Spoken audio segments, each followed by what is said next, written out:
Part 4. The Discovery of John. In the scorching desert landscape of New Mexico, where the worn adobe buildings stood as testaments to a bygone era, a chance encounter would alter the course of destiny for two inhabitants of the world state. Bernard Marx, an alpha plus with a penchant for individuality, and Lenina Crowne, a young and beautiful beta, had embarked on a journey to the savage reservation, a place where the primitive and the civilized coexisted in an uneasy harmony. As they ventured deeper into the reservation, the desolate beauty of the desert stretched out before them, a seemingly endless expanse of rust-red sand and jagged rock formations. The air was alive with the sweet, melancholic songs of the reservation's inhabitants, their voices carried on the wind like the whispers of a forgotten past.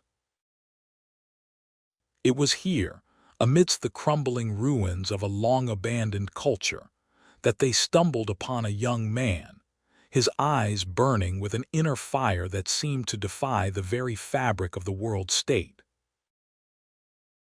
His name was John, the son of a woman who had been left behind by the world state, a relic of a bygone era who had been forgotten in the relentless march of progress.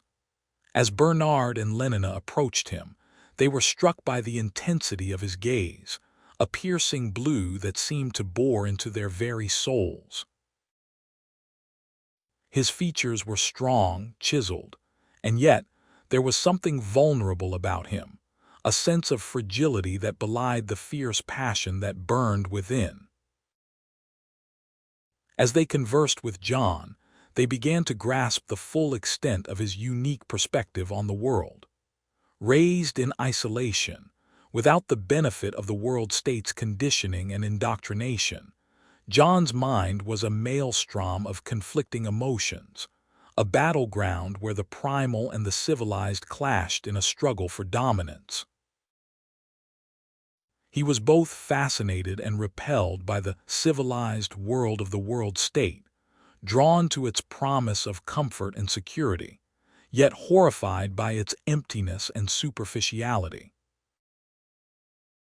John's words were like a breath of fresh air, a gust of wind that swept away the stagnant conventions of the world state, revealing the sterile landscape that lay beneath.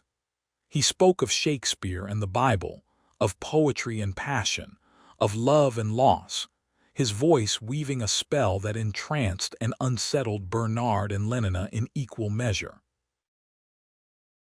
As they listened, they began to see the world through his eyes, a world that was both familiar and yet utterly alien, a world where the boundaries between reality and fantasy were blurred, and the very notion of truth was called into question. As the sun began to set, casting a golden glow over the desert landscape, Bernard and Lenina found themselves increasingly enthralled by John's presence. They were drawn to his intensity, his passion, his unbridled emotion, like moths to a flame. And yet, as they gazed deeper into his eyes, they saw something there that gave them pause, a sense of depth, of complexity, of uncharted emotions that threatened to upend the carefully constructed world they had known.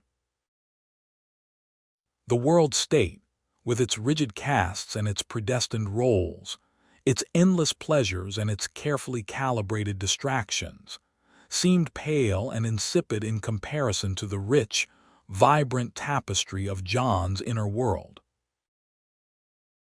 As they prepared to leave, Bernard and Lenina couldn't help but feel a sense of unease, a sense of disquiet that lingered long after they had bid John farewell.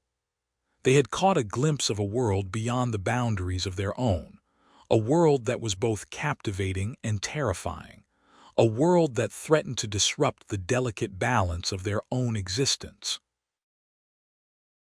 As they flew back to their world, the landscape unfolding below them like a map, Bernard and Lenina couldn't shake the feeling that they had left something behind, something precious and irretrievable.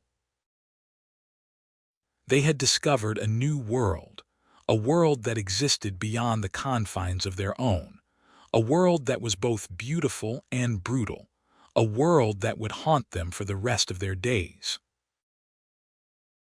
The encounter with John had awakened something within them, a sense of wonder, of awe, of trepidation, a sense that the world was not always as it seemed, that there were depths and complexities that lay beyond the reach of their mundane, everyday lives. The memory of John's eyes, burning with an inner fire, would stay with them, a reminder of the mysteries that lay beyond the boundaries of their world, a world that was both fascinating and terrifying, a world that would continue to haunt them, like a ghostly presence, long after they had returned to the familiar comforts of their own reality.